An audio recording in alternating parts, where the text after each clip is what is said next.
My dad threw me away like trash. So I came back and destroyed him. I was 11 years old when my father looked me in the eyes and said, "You are nothing. You will always be nothing. And the sooner you understand that, the less time you waste believing otherwise." He said it the way someone tells you the weather. No emotion. No hesitation. Just a fact. And I believed him. I believed him for years. I believed him so completely that I almost destroyed my own life because of it. But here is the thing about people who throw you away like trash. They never expect you to come back. They never expect you to become something they cannot ignore. And my father, for all his cruelty, for all his power, for all the ways he tried to break me, never once imagined what I was capable of becoming. Until I showed him. And when I did, it cost him everything. My name is Ethan Calloway, and this is the story of how I went from being the boy my father discarded to the person who dismantled his entire world. Not with violence, not with revenge in the way most people think about it, but with something far more devastating: the truth, and the slow, calculated, undeniable proof that everything my father had built was a lie. But before I get to the destruction, you need to understand what it took to build me. Because nobody becomes who I am overnight. It takes years of pain, years of silence, years of believing you are exactly what someone else decided you were. And then, one day, something cracks, and everything changes. I grew up in a house in Connecticut. A big house. The kind of house that looks perfect from the outside. White fence, manicured lawn, 2 cars in the driveway. My father, Richard Calloway, was a successful businessman. He ran a real estate development company that had built half the commercial properties in the state over the past 2 decades. He was respected. He was powerful. People admired him. And inside our home, behind closed doors, he was a completely different man. My mother, Linda, was quiet, not shy, quiet. There is a difference. She was quiet the way someone becomes quiet when they have learned, through years of experience, that speaking up leads to consequences. She loved me. I know that now. Even though there were times when I was young that I doubted it. She loved me the way a woman loves a child when she knows that showing too much affection might make that child a target. It was survival love. Protective love, the kind of love that sometimes looks like distance because the alternative is exposure. My father had 2 sons. Me and my older brother, Daniel. Daniel was 3 years older than me, and from the very beginning, he was everything my father wanted. He was athletic. He was competitive. He got good grades without trying. He walked into a room and people noticed him. And I was the opposite. I was quiet. I was small for my age. I liked reading. I liked drawing. I liked sitting in the corner and watching the world instead of being part of it. And my father, from the time I was old enough to understand his disappointment, made it very clear that those qualities were not acceptable. The first time I remember my father truly turning on me, I was 7 years old. It was a Saturday morning, and Daniel and I were supposed to play a soccer game at the local field. I did not want to go. I had a stomachache, which was partially real and partially because I was terrified of playing in front of people. My father did not care. He grabbed me by the arm and he dragged me to the car. And the entire drive there he told me that weakness was a disease, and that I was infected with it. And that if I embarrassed him on that field, there would be consequences. I embarrassed him. I stood on the sideline for most of the game, and when the ball came to me, I kicked it in the wrong direction, and everyone laughed, including my father, who was watching from the bleachers. When we got home, he did not yell, he did not hit me. He simply stopped acknowledging my existence for 2 weeks. He walked past me in hallways like I was furniture. He ate dinner at the table and never looked at me once. And after 2 weeks of that, he sat me down and he said, "If you are going to live under my roof, you will earn your place here. Otherwise, you are taking up space that someone else could use." I was 7 years old, and that sentence became the foundation of everything I believed about myself for the next decade. School was where the damage deepened. I was not a bad student, I was not failing, but I was not excelling the way Daniel did, and my father only cared about excellence. Every report card was a verdict. Every parent-teacher conference was an opportunity for my father to be told exactly how his younger son was falling short. And he took that information home and he used it like a weapon. By the time I was 10, I had developed a stutter, not a severe one, but enough that when I spoke in class, some of the other kids noticed. And kids, as you know, are not kind about things like that. They called me names. They avoided me at lunch. And when I came home and told my mother, she held me and told me it would get better. But when I told my father, he looked at me and he said, "Maybe if you had something worth saying, you would not struggle to say it." That is the kind of man my father was. That is the kind of damage he could do with a single sentence. And he did it constantly, every day, in small ways and large ways. Always cutting, always diminishing, always making sure I understood exactly where I stood in his world, which was nowhere. There was one incident that I carry with me like a scar that never fully healed. I was 10, almost 11, and my school had a talent show. I had been practicing a piano piece for weeks. Not because anyone asked me to. Because I had found something in music that made the noise in my head quiet down. Something about the structure of it, the way notes fit together in patterns, made me feel like the world had an order to it that I could understand. And for a few weeks, practicing that piece, I felt something close to peace. I did not tell my father I was performing. I was too afraid of what he would say. But Daniel told him, not out of malice. Daniel did not think twice about something like that. He mentioned it at dinner, casually, the way you mention the weather.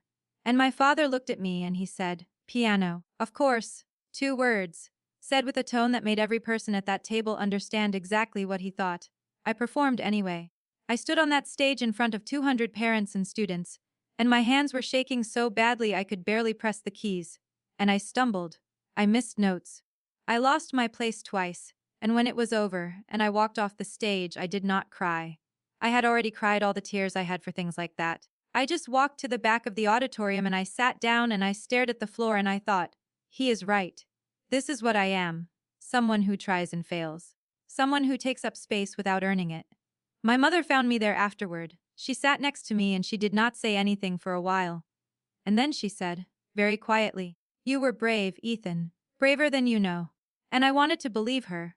But believing her meant believing that my father was wrong. And at 10 years old, I did not yet have the strength to do that.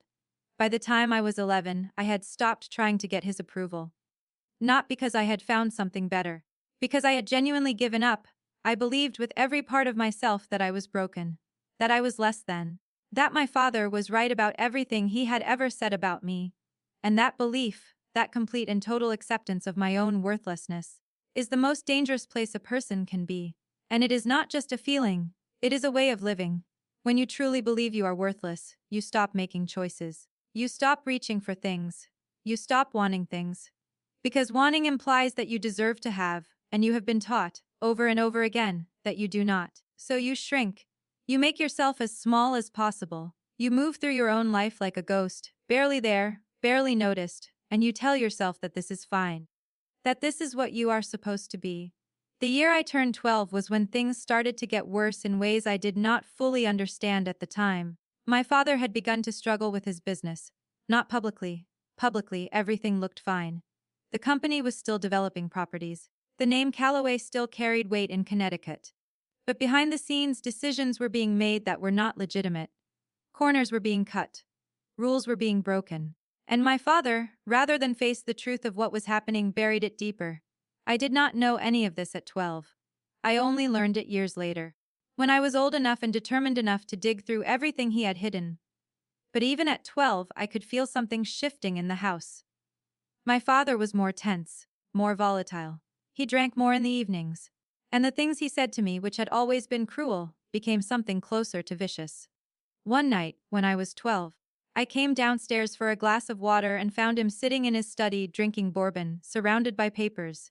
He did not see me at first.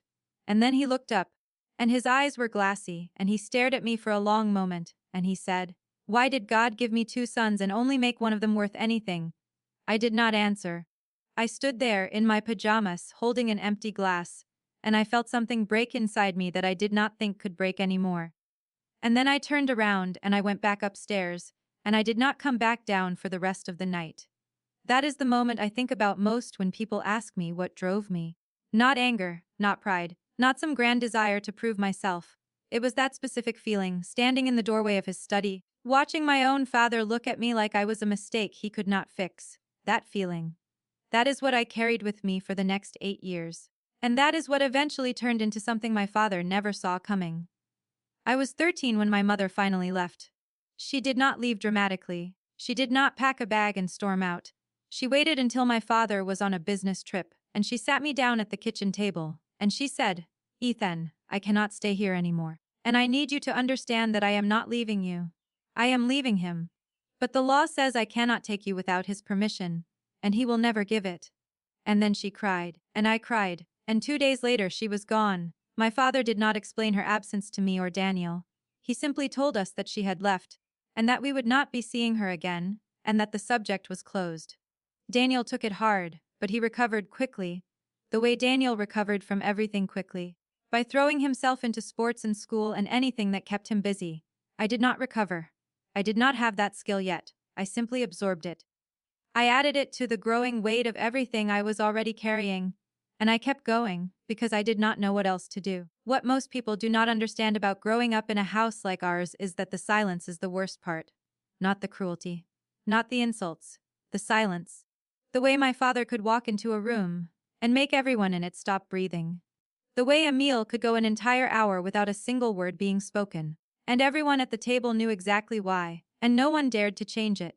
The silence was a weapon. It was control. And it worked. It worked because when you are a child, silence from the person who is supposed to love you feels like disapproval. And disapproval, when it comes from a parent, feels like the end of the world. I spent a lot of those years trying to be invisible. Trying to take up as little space as possible, so that my father would not notice me, and therefore would not have a reason to say something that would ruin whatever fragile sense of self I had left. I became very good at disappearing. I could walk through a room without anyone noticing. I could sit in the corner of a party and observe everything happening around me without ever being seen. And at the time, I thought this was a weakness. I thought it was another piece of evidence that I was broken. But looking back now, I understand that it was actually a strength. It was the beginning of something. The ability to watch without being watched, to see without being seen, to gather information without anyone realizing you were gathering it. My father made me invisible, and then he forgot I was there. And that forgetting, that complete and total dismissal of me as a threat, as a person capable of doing anything that mattered, was the crack in the wall that eventually let everything through. The next 2 years were the darkest of my life. I went to school. I came home. I did my homework. I ate dinner alone most nights because my father either was not home or did not want me at the table. I did not have friends. I did not have anyone to talk to. I had my mother's phone number, but calling her meant calling during hours when my father might hear. And I was terrified of what would happen if he found out I was in contact with her. There were nights during this period when I did not want to be alive. I want to be honest about that because it matters. It matters because it is real, and because millions of kids are living through exactly what I lived through right now. And they need to know that feeling that way does not make them weak. It makes them human. When someone you are supposed to trust systematically tells you that you have no value, a part of your mind starts to believe it. And when you believe it long enough, the world starts to feel like a place where you do not belong. A place where your absence would not be noticed. A place where disappearing might be easier than continuing to exist in a body that feels like it was never meant to be here. I did not act on those feelings, but I carried them, and they stayed with me for a long time, even after I started to heal. Even now, years later, I understand those feelings in a way that most people do not. And I carry them with me as a reminder of just how deep the damage can go when a child is told, again and again, that they are worthless. I was 15 when something happened that began to change everything. It was not a single moment. It was a series of small things that, added together, started to crack open the version of myself I had been living inside. The first thing was a teacher. His name was Mr. Gerald Moss, and he taught American literature at my high school. He was not a particularly warm man. He was not the type to put his arm around a struggling student and tell them everything would be okay. But he was sharp. And he was honest. And one day, about 3 weeks into the school year, he handed back an essay I had written about a novel called The Kite Runner. And at the bottom of the page, in red ink, he had written 3 words, "You see things." That was it. 3 words. But they hit me like a physical force. Because nobody had ever said anything like that to me before. Nobody had ever suggested that the way I saw the world, the quiet, careful, observant way I took in everything around me was not a weakness. It was a strength. I went to Mr. Moss after class the next day and I asked him what he meant. And he looked at me over the top of his reading glasses and he said, "Most students write about what happens in a story. You write about what it feels like to be inside one. That is rare. Do not let anyone tell you it is not valuable." I did not tell him about my father. I did not tell him about the years of being told I was nothing. But something about the way he spoke to me, directly, without pity, without condescension, made me feel, for the first time in years, like I might be worth something after all. After that, I started paying more attention to Mr. Mose's class. Not just to the literature, to the way he taught it. He had a way of breaking down a story into its emotional bones. He would stand at the front of the classroom, and he would say things like, "Every great story is about one thing. A person who is broken, deciding whether to stay broken or to fight." And every single time he said something like that, I felt like he was talking directly to me. Like he could see something in me that I could not yet see in myself. I stayed after class one more time, about a month later, and I asked him a question that had been sitting in my mind for weeks. I said, "Mr. Moss, do you think people can change? Like, really change? Or are we stuck being whatever we already are?" And he looked at me for a long time before he answered. And then he said, "The only people who are stuck are the ones who have decided to stop looking for a way out. You have not stopped looking. I can see that in your writing. Keep looking." That conversation stayed with me. It stayed with me through every dark night that followed. Through every moment when the old voice came back and told me I was nothing. I kept those words somewhere safe inside myself. And eventually, when the time came, they were part of what gave me the courage to act. The second thing that changed was my mother. I finally called her. I waited until my father was traveling for business, and I picked up the phone, and I dialed her number, and she answered on the first ring, like she had been sitting next to the phone waiting. We talked for 2 hours. She cried. I cried. And she told me something that I needed to hear more than almost anything else in my life up to that point. She said, "Ethan, your father is not who he pretends to be. The man he shows the world is a performance. And everything he has told you about yourself is part of that performance. He needs you to believe you are worthless because it makes him feel powerful. But you are not worthless. You never were." I did not fully believe her yet. The damage my father had done was too deep, too consistent, too thoroughly embedded in the way I understood myself. But I held on to her words. I stored them somewhere safe inside myself, and I came back to them when things got dark, which was often. What my mother told me that day opened something up. It was not just the content of what she said, it was the fact that she said it at all. Because for years I had believed that I was alone in this. That nobody saw what was happening inside our house. That the way my father treated me was invisible to the outside world. And hearing my mother confirm that she had seen it, that she had known, that she had been carrying the same weight I was carrying, made me feel, for the first time, like I was not crazy. Like the way I felt was not a defect in me. It was a normal response to an abnormal situation. And that realization, that what was happening to me was something that was being done to me, not something that was wrong with me, was the first real crack in the foundation of everything my father had built inside my head. After that phone call, I started paying more attention, not just to my own life but to my father's. I started watching him more carefully. Not out of curiosity, out of something closer to hunger. Because my mother had said something that stuck with me, something about his life being a performance. And I wanted to understand what was behind it. I wanted to see the man behind the mask. And the more I looked, the more I found. It started with small things. A phone call he took in the other room and did not want me to hear. A stack of papers he locked in his desk when I walked in. A name he mentioned to someone on the phone that I had never heard before. Spoken in a tone that was different from the way he usually spoke, almost nervous, which was not a word I had ever associated with my father. I was 16 when I found the first piece of real evidence. I had been home alone one afternoon, and I was in his study looking for a pen, and I opened a drawer that I had never opened before, and inside was a folder. Inside the folder was a series of documents, contracts, financial records, and emails printed out between my father and a man named Victor Harlan. I did not understand everything I was reading. I was 16. I did not know the legal terminology or the financial structures being described. And I understood enough. I understood that money was being moved in ways that did not make sense. I understood that properties were being valued at amounts that were dramatically different from what they were actually worth. And I understood that my father's name was on every single one of these documents. I did not take anything. I did not say anything. I simply closed the drawer, and I went back to my room, and I sat on my bed for a long time, thinking about what I had just seen, and something inside me shifted. The quiet, passive, Defeated boy who had spent his entire life absorbing his father's cruelty began, very slowly, to become someone else entirely. Over the next year, I taught myself everything I could about business, finance, and real estate law. I read books. I watched lectures online. I took notes in a notebook I kept hidden under my mattress. I was not trying to become a lawyer or an accountant. I was trying to understand the world my father lived in well enough to navigate it. Well enough to eventually find every single thing he was hiding. And I want to be honest about what that year felt like. It was not glamorous. It was not exciting. It was lonely, grueling, and often terrifying. There were nights when I sat in my room at 2 in the morning, reading dense financial documents by the light of my laptop, trying to make sense of language that was designed to confuse. There were nights when I felt completely overwhelmed. When the scope of what my father had done seemed so vast, so deeply entrenched, that I genuinely did not know if one person could ever expose it.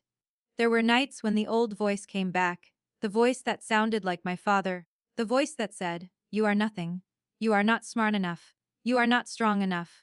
You will fail at this the way you fail at everything." And on those nights, I did something I had not done since I was very young. I called my mother. I did not tell her what I was doing. Not yet. I simply talked to her, and she talked to me. And just hearing her voice, hearing someone who believed in me even when I could not believe in myself, was enough to keep me going until the next morning. And I was patient. That was the part that surprised even me. Because patience was not something I had ever been accused of. But I understood, instinctively, that moving too fast would destroy everything. If my father found out that I was watching him, that I was collecting information, he would bury it deeper. He would cover his tracks. He would make sure I never found another piece of the puzzle. So I waited. I watched, I learned. And I kept my mouth shut. By the time I was 17, I had filled 3 notebooks with everything I had discovered. Dates, names, numbers, patterns. I had not yet put the full picture together. But I could see its outline. And the outline was terrifying. My father was not just skimming money from his own company. He was defrauding investors. He was inflating property values to secure loans he had no intention of repaying. He was using shell companies, created under fake names, to funnel money into accounts that could not be traced back to him. The entire empire he had built, the reputation, the respect, the wealth, all of it was constructed on a foundation of fraud that had been growing for at least a decade. And the worst part, the part that made my stomach turn when I finally understood it fully, was that ordinary people were being hurt. Families who had invested their savings, small businesses that had partnered with Callaway Development, municipalities that had approved projects based on promises my father had no intention of keeping. Real people, real lives, being destroyed quietly, invisibly, so that one man could maintain an image of success that was never real. I was 18 when I made the decision. I was sitting in my bedroom, late at night, and I had just finished reading through a set of financial documents I had photographed on my phone while my father was asleep, and I closed my eyes and I thought about every single thing he had ever said to me. Every dismissal, every insult, every moment he had made me feel like I did not deserve to exist. And I thought about all the other people he had been destroying quietly, people he had never met, people whose names he probably did not even know.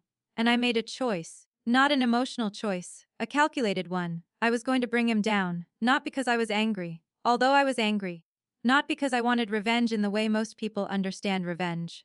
I wanted something bigger than that. I wanted accountability. I wanted the truth to come out, not just for me, but for every single person he had hurt. And I wanted him to know, when it all came crashing down, exactly who had done it. I wanted him to look into my eyes and understand that the boy he had thrown away like trash was the one who had taken everything from him. But I also knew that I could not do it alone, and I could not do it recklessly. One wrong move and my father would destroy the evidence, destroy me, and destroy anyone who tried to help. So I planned, carefully, methodically, the way he had taught me, without meaning to, by being the kind of man who controlled everything. The first person I reached out to was my mother. I called her on a Sunday afternoon when my father was at the golf course, and I told her everything I had found. There was a long silence on the other end of the line, and then she said, "Ethan, I have known about this for a long time." My blood went cold. She had known. She had known before she left. And the reason she left was not just because of the way he treated us. It was because she had discovered what he was doing. And she had told him she was going to report it, and he had threatened her. Threatened to take me and Daniel. threatened to destroy her life if she ever spoke a word of it to anyone. And so she left, silently, completely, carrying the weight of everything she knew and telling no one. That conversation changed everything about how I understood my childhood. My mother had not left because she was weak. She had left because staying meant either going along with what my father was doing or risking everything, including me. It was the hardest choice of her life, and she had made it to protect me, even though it meant I would grow up believing she had abandoned me. I cried on that phone call for the first time in years. Not for myself, for her, for everything she had carried alone for all those years. After that, I began to build my plan in earnest. I knew I could not go to the police directly. My father had connections, he knew people. A complaint from his own son, with no corroborating evidence from anyone else, would be dismissed or buried.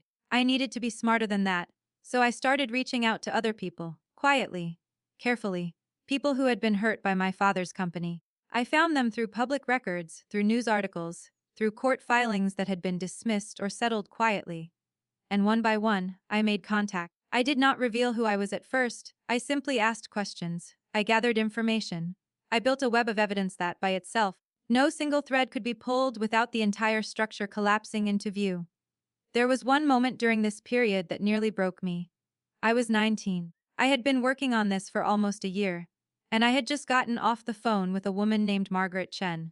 She was 62 years old.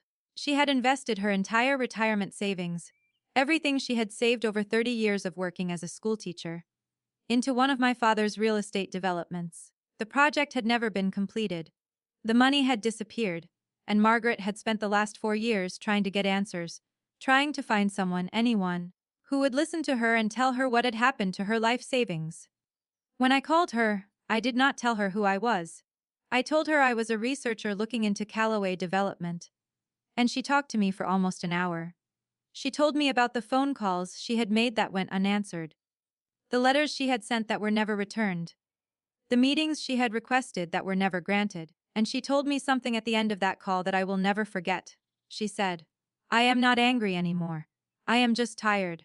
I worked my entire life to build something secure, and one man took it from me and nobody cared enough to stop him." I hung up that phone and I sat in my car in a parking lot for a long time, and I cried, not for myself, for her, for all the Margaret Chens out there, for every person who had trusted my father and been destroyed by him. And when the crying stopped, something hardened inside me. Not anger, something colder than anger, something closer to resolve, the kind of resolve that does not waver, the kind that does not care how long it takes or how hard it is, or how many nights you spend alone in the dark wondering if you are strong enough. I was strong enough. I had to be. It took me almost 2 years. 2 years of secret phone calls, 2 years of hidden research, 2 years of living in my father's house, eating at his table, and watching him pretend to be a man he was not, while I quietly assembled the evidence that would end him. There were close calls, more than once. One night, I was in my room photographing documents I had taken from his study, and I heard his footsteps in the hallway. My heart stopped. I shoved everything under my mattress and pretended to be asleep. He opened my door, stood there for a moment, and then closed it again. I did not sleep that night. I lay there with my eyes open, listening to the silence, wondering if he had seen something. Wondering if everything I had built was about to collapse. But it did not collapse. And the next morning, he did not mention anything. He simply went about his day as if nothing had happened. Which told me something important. It told me that my father had become so accustomed to dismissing me, so thoroughly convinced that I was incapable of anything that mattered, that even when he looked directly at me, he did not see a threat. He saw the same boy he had always seen. The nothing. The trash. The son who would never amount to anything. And that was his greatest mistake, because it gave me time, it gave me cover. And it gave me the space to become exactly what he never imagined I could be. I was 20 when I finally had enough. I had documentation from 14 different investors who had been defrauded. I had financial records showing the movement of money through shell companies. I had emails, dozens of them, in which my father discussed illegal transactions with associates. And I had a meeting set up with a federal prosecutor in Hartford who had been investigating white-collar crime for over a decade. The week before that meeting, I barely slept. I went through every single piece of evidence one more time. I organized it, I cross-referenced it. I made sure there were no gaps, no inconsistencies, nothing that a good defense attorney could use to create doubt. I was meticulous. I was thorough. And I was terrified. Not of my father, not anymore. I was terrified of failing. Of getting this wrong. Of letting all those people down after everything I had gone through to get here. The night before that meeting, I did something I had not planned.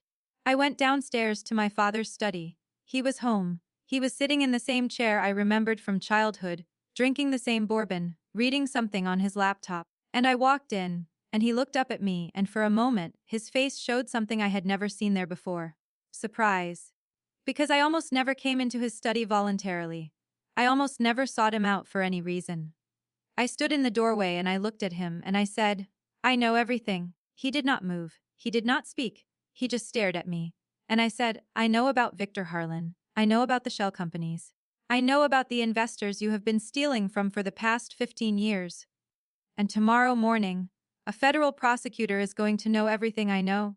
The silence that followed was the most powerful moment of my life. Because for the first time I watched my father's face lose its certainty. The mask cracked, the confidence drained. And underneath all of it, underneath the years of cruelty and control and manipulation, there was fear. Real, unmistakable fear, he said, and I pulled out my phone. And I showed him the documents, one by one. The contracts, the emails, the financial records, the statements from investors. All of it, right there on the screen. Undeniable. He watched me scroll through everything, and I could see the moment he understood that it was over. His face changed. Not dramatically. Not the way it happens in movies. It was subtle, a slight slackening around the jaw, a dimming in the eyes. The look of a man realizing that the thing he had spent decades protecting had just been taken from him. By the person he had spent decades dismissing. And then he looked at me and he said, Why? And I said, Because you taught me that the only thing that matters is power. And right now I have it. And you do not. I turned around and I walked out of that study, and I did not look back. But I want to tell you what happened after I walked out. Because it matters. I went up to my room. I sat on my bed, and I did not feel triumphant. I did not feel vindicated. I felt hollow, like someone had reached inside my chest and pulled something out that had been keeping me alive for years. The anger, the drive, the burning need to prove him wrong. All of it had been released in that one conversation. And what was left underneath all of it was just a young man sitting alone in the dark, wondering what his life was supposed to look like now that the thing he had been fighting toward was finally done. I sat there for a long time, and then I picked up my phone and I called my mother. It was late, past midnight. She answered anyway, the way she always did. And I told her what I had done, what I had said, and she was quiet for a while. And then she said, Ivy, okay? And I said, I think so. I think I will be. And she said, I am proud of you, Ethan. I have always been proud of you. And that, more than anything that happened that night, more than watching my father's face crack, more than the power I held in that moment, that was the moment that mattered most to me. My mother's voice, telling me I was enough. The way she should have been able to tell me for years, if things had been different, if my father had not made it impossible. The next morning, I woke up early. I got dressed. I drove to Hartford. I walked into the federal prosecutor's office. And I handed her everything. The investigation took 6 months. 6 months during which my father hired the best lawyers he could find. 6 months during which he tried every possible avenue to discredit me, to suppress the evidence, to make the case disappear. He called me every name in the book. He told people I was lying. He told people I was doing it out of spite, out of bitterness, out of some childish desire to hurt him. And some people believed him. Some people always believe the powerful man over the quiet one. He tried to turn Daniel against me. He called my brother and told him I was mentally unstable, that I had invented the whole thing, that I was trying to destroy the family out of some twisted jealousy. And Daniel, to his credit, did not believe him. Not entirely, but it complicated things between us. Daniel called me and asked me if I was sure, if I really knew what I was doing, and I told him yes. And he was quiet for a long time. And then he said, Okay, I trust you. Those 2 words meant more to me than almost anything else that happened during that entire period. My father also tried to reach me directly. He called me 3 times during the investigation.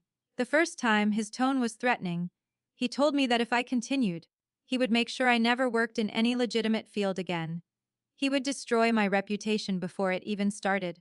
He would make sure that every door I ever tried to walk through was locked. The second time he called, his tone was different. Almost pleading. He told me we could work something out. that he could make it right. That if I just made the evidence disappear, he would set up a trust fund for me. Enough money to live on for the rest of my life. He was offering to buy my silence. And for one brief, horrible moment, I understood why people take those deals. The weight of what I was doing, the pressure, the fear, the exhaustion of carrying it all alone. In that moment, it would have been so easy to just stop, to take the money and walk away and pretend none of it had ever happened. But then I thought about Margaret Chen. I thought about the 14 investors. I thought about every person whose life had been quietly destroyed so that my father could maintain his empire. And I hung up the phone. The third time he called, he did not speak at all. He just breathed on the other end of the line for about 30 seconds. And then the call ended. That one scared me more than the threats. But the evidence did not lie. And the evidence did not care what my father said about me. Richard Callaway was indicted on 23 counts of wire fraud, securities fraud, and conspiracy. He was arrested on a Tuesday morning, in front of his office, in front of employees who had worked for him for years. The news covered it extensively. His name, which had been synonymous with success and respectability in Connecticut for 2 decades, became synonymous with something else entirely. The trial lasted 3 weeks. I testified on the 11th day. I sat in that witness box, and I looked out at the courtroom, and I saw my father sitting at the defense table, and for a moment, I felt like I was 11 years old again, standing in the doorway of his study, feeling like nothing. But then I looked at the prosecutor. And I looked at the jury. And I remembered why I was there, not for myself, for everyone he had hurt, and I answered every single question honestly. Completely, without hesitation, he was convicted. He was sentenced to 19 years in federal prison, and on the day of sentencing, I sat in the courtroom, in the 3rd row, and I watched them lead him away in handcuffs, and I felt something I had not expected to feel. Not satisfaction, not triumph. Something quieter than that, something closer to grief. Because underneath all of it, underneath the fraud and the cruelty and the years of destruction, Richard Callaway was my father. And somewhere, buried under everything he had become, there had been a man who might have loved his sons differently, who might have been proud of the quiet boy who saw things other people did not see. And that man, whoever he might have been, was gone now. Had been gone for a long time. After the conviction, I went to see him once. In prison, I sat across from him in the visiting room, and we looked at each other for a long time without speaking. And then he said something I will carry with me for the rest of my life. He said, "I made you what you are." And I said, "Yes, you did, but not the way you think." I stood up, I walked out, and I have not been back since. After the trial, I turned my attention to something that mattered just as much as the conviction itself. Restitution. 14 investors had been defrauded. Millions of dollars had been stolen. And I wanted to make sure that every single person who had been hurt had a chance to recover something. Not everything. What my father had taken could never be fully returned. But something. Enough to matter. I worked with the prosecutor's office and a team of financial attorneys to trace every dollar that could be traced. We found money in offshore accounts. We found assets hidden under the names of shell companies. We found properties that had been quietly transferred to associates who had no legitimate claim to them. And piece by piece, over the course of almost a year, we recovered a significant portion of what had been stolen. Margaret Chen received a settlement that covered most of what she had lost. When I called her to let her know, she cried, and I cried, and she said, "Thank you, I do not know who you are, but thank you." And I almost told her, almost. But I did not, because this was never about me being known. It was about the truth coming out, and it had. People ask me now if I regret it, if I wish I had done it differently, if I feel guilty, and the honest answer is complicated. I do not regret exposing him. The people he hurt deserved justice. The truth deserved to come out. But I would be lying if I said it did not cost me something. It cost me the possibility of ever having a father. It cost me the chance to believe, even for a moment, that the man who raised me was someone worth believing in. It cost me years of my youth that I spent in the dark, carrying something no teenager should ever have to carry alone. What it gave me, though, was something I did not have before. It gave me my own life, my own identity, my own proof that I was not what he said I was. I was not nothing. I was not trash. I was the person who saw what no one else saw, who found what no one else found, who had the patience, the intelligence, and the will to dismantle an empire built on lies. And I want to tell you something about that. About what it actually feels like to know, for the first time in your life, that you are capable of something real. It does not feel like a movie moment. It does not feel like fireworks or music swelling or any of the things you imagine it will feel like when you finally prove someone wrong. It feels quiet. It feels like waking up one morning and realizing that the weight you have been carrying for your entire life is lighter than it used to be. Not gone. Never completely gone. But lighter, manageable. Something you can set down when you need to and pick back up when you choose to. And that choice, that ability to decide how much of your past you carry forward, that is what freedom actually looks like. Not the absence of pain, the presence of choice. Today I work in investigative journalism. I have spent the last several years helping expose financial crimes committed by people who believed they were untouchable. I do it quietly. I do it carefully. And every single time I sit down across from someone who has been hiding the truth behind a mask of success and power, I think about that night in my father's study. The way his face looked when he realized it was over. The way certainty can disappear in an instant, when someone finally has the courage to speak. I have helped bring down 3 other fraudsters since my father. Each case was different. Each person was different. But the pattern was always the same. A man who believed he was too powerful to be touched. A man who had convinced himself that the people around him were too weak, too ignorant, or too afraid to ever hold him accountable. And in every single case, it was the quiet one who did it. The one nobody expected. The one who had been dismissed. The one who had been told, directly or indirectly, that they did not matter. That is not a coincidence. That is a pattern. And the pattern tells you something important about how power actually works. The people at the top believe they are safe because they have built walls. But walls only work if nobody is already inside them. And the people who are already inside, the ones who have been watching from the shadows for years, the ones who have been made invisible by the very system they are observing, those are the ones who can bring the whole thing down. My mother and I talk every week now. She is rebuilding her life. She is happy. In the way that someone who has been freed from a long captivity is slowly learning to be happy again. She moved to a small town in Vermont. She has a garden. She reads every day, and when we talk, she asks me about my work, and she listens, really listens, the way she used to listen when I was young, before my father made listening dangerous. And sometimes, at the end of our calls, she says, "I am proud of you." And every single time she says it, it lands the same way it did the first time. Like something warm filling a space that was cold for too long. My brother Daniel and I have a complicated relationship. He did not know about the fraud. He did not know about the extent of what our father had been doing. And learning it, after our father's conviction, shook him in ways he is still processing. We are working through it, slowly. He has his own guilt to deal with, his own questions about what he missed, what he should have seen, what it means to have been the favored son of a man who turned out to be a criminal. Those are not easy questions. And I do not have the answers for him. But I am there. And he knows I am there. And for now, that is enough. But the thing I want you to take away from this story is not about my father.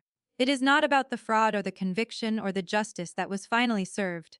It is about something smaller than that. Something more personal. It is about what happens when someone tells you that you are worthless. And you believe them. And then, years later, something inside you decides to stop believing. And in that moment, in that quiet, stubborn refusal to accept the identity someone else forced on you, you find something they never expected you to find. You find yourself. And I want to say something to every single person who is listening to this right now, who has heard those words from someone in their life. Someone who was supposed to protect them. Someone who was supposed to love them. I want to say this clearly and without any hesitation. You are not what they told you. You are not trash. You are not broken. You are not a burden. You are not a mistake. You are a human being with a mind and a heart, and a set of abilities that the person who hurt you could never fully see, because they were too busy looking at you through the lens of their own failures. The things they said about you were never really about you. They were about them. About their own fear. Their own inadequacy. Their own need to feel powerful by making someone else feel small.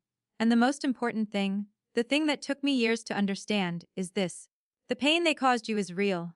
It is valid. It is not something you should have to pretend does not exist. But it does not define you.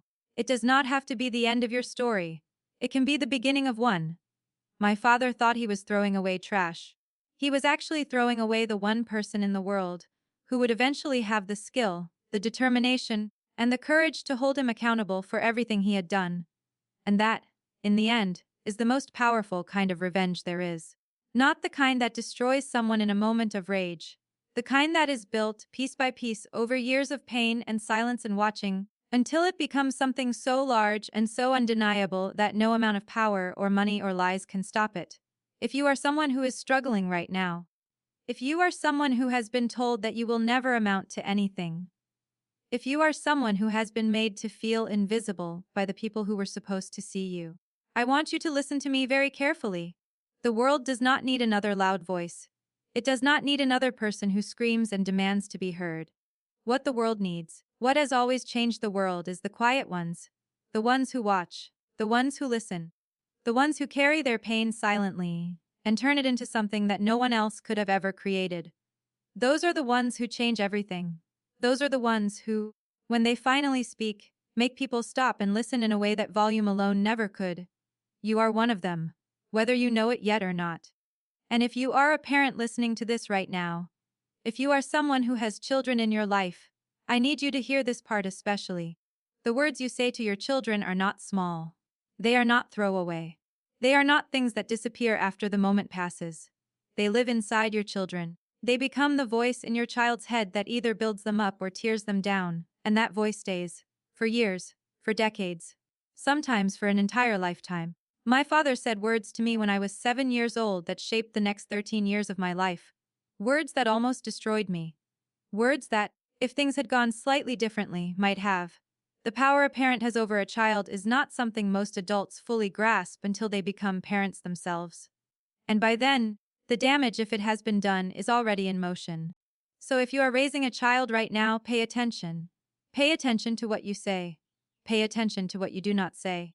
Pay attention to the silences and the looks and the small, quiet moments that you might not think matter, but that your child is absorbing and storing and building their entire understanding of themselves around. Because every child who grows up believing they are trash is a child that the world loses. And every child who grows up knowing they are seen, knowing they are valued, knowing that someone in their life believes in them, is a child who might one day change everything. My father threw me away like trash. He looked at me and he saw nothing. He saw a weakness, a disappointment, a son who would never measure up to the other one. And he was wrong. He was wrong about everything. Because the boy he dismissed, the boy he ignored, the boy he made to feel invisible, that boy was watching. That boy was learning. That boy was building something my father could never have predicted. And when the time came, that boy did not come back with anger. He did not come back with violence or theatrics, or any of the things my father would have expected. He came back with the truth, quietly, patiently, completely, and he took everything. My father thought he was throwing away trash. He was actually throwing away the one person in the world who would eventually have the skill, the determination, and the courage to hold him accountable for everything he had done. And that, in the end, is the most powerful kind of revenge there is. Not the kind that destroys someone in a moment of rage. The kind that is built, piece by piece, over years of pain and silence and watching, until it becomes something so large and so undeniable that no amount of power or money or lies can stop it. My father made me what I am. He just never imagined what that would look like. And now, the whole world knows.